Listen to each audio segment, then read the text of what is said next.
In my earlier presentation, I spoke about the golden rectangle and how it relates to a full sheet of watercolor paper. Now, I may have been misleading in that it would lead you to think that a full sheet of watercolor paper is a golden rectangle. It is not.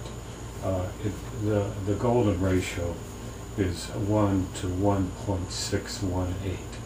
And if you use the golden rectangle that I told you about, which is really 8 centimeters by 13 centimeters, that comes out to a ratio of 1 to 1.62, which is pretty close to 1.618. Close enough for us artists anyway.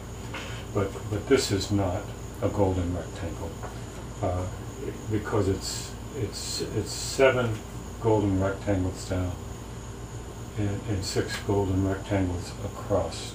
If you want to make it a true golden rectangle, you cut off the bottom golden rectangles, which would make it 6 down and 6 across.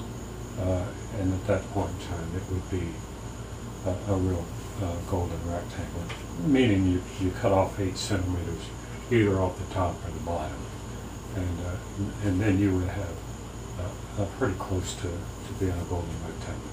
But now I want to talk about something entirely different. I want to introduce a new term.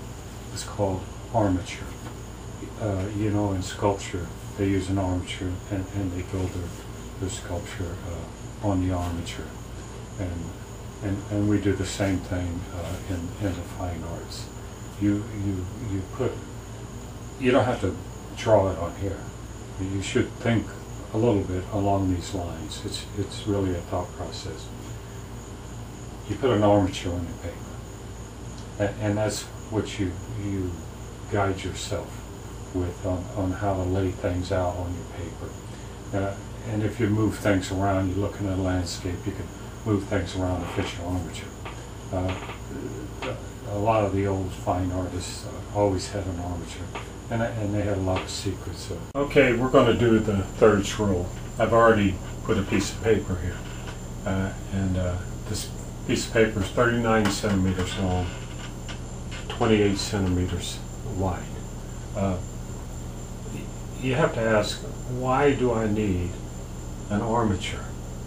Well, it's pretty much, if you look at music, and you look at the lines, their armatures are pretty well defined. They go in and put notes on their armature and flats and other symbology they use, and that's how music is made. Even if it is conceived in the head, eventually it gets written down on their armature. Visual artists have armatures too, all kinds, and we're going to go through some of the simpler ones, and we'll get a very complex one later. You pick what you want, you use what you want, you can even make up what you want. This is the one that is very common in usage, and it's not very difficult, and it seems to work well for some people. So we'll go in here and we'll divide this into thirds, and we'll talk a little bit how to use it. Okay, we'll come over 13 centimeters from each side. That'll be a third of 39. And we'll do this rather quickly. I'm using a watercolor pencil. Later, I'll go in and wet this down and take it off.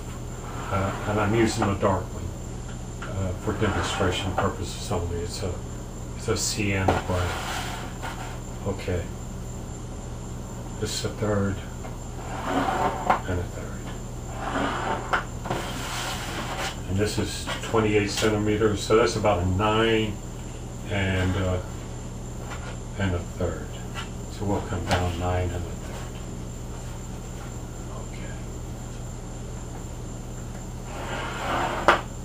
Okay. We'll do the same here, like 9 and a third. Now as you progress along, you don't need to draw this in. You can visualize the thirds on your paper, and you can see it in your head, and you can do it. Now, this is called the focal areas. These are focal areas, and you put your area of interest in there, or your color of interest. Two things in composition, shape and color. And you position them in one of these, and it apparently it's relatively pleasing to most Western eyes. You can also, the divisions, you can say, okay, I want to paint a landscape.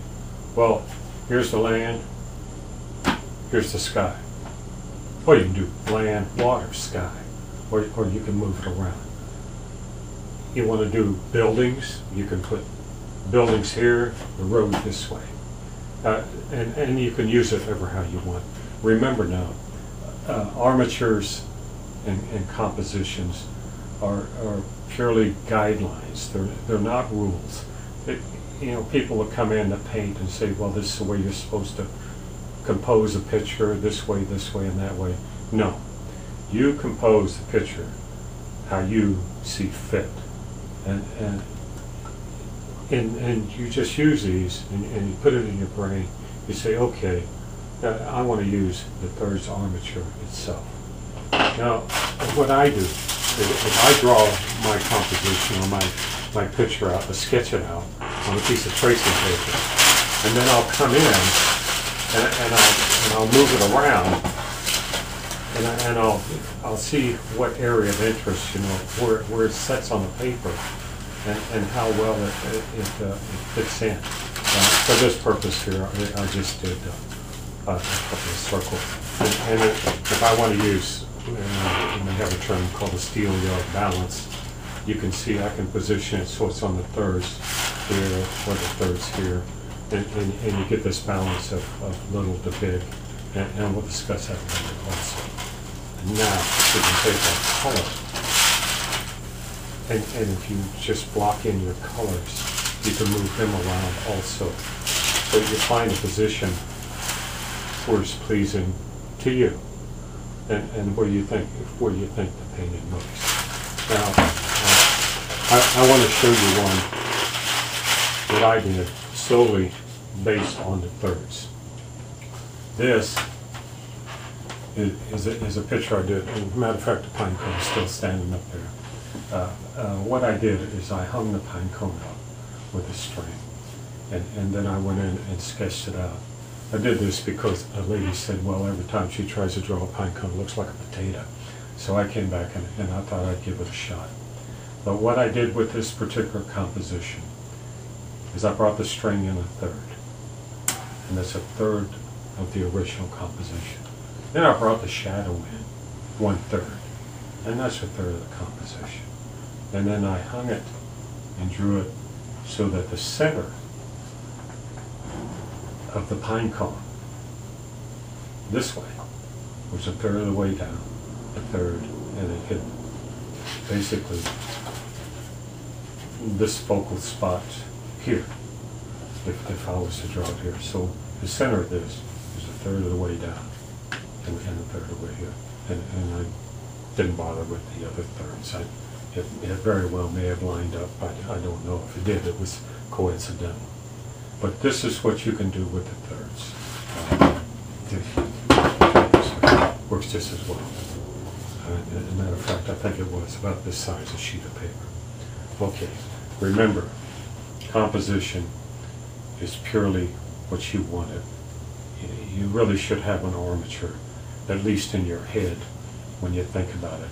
And if you really want to do a really complex one and tell a story in your painting, you should probably sketch it out or draw it out.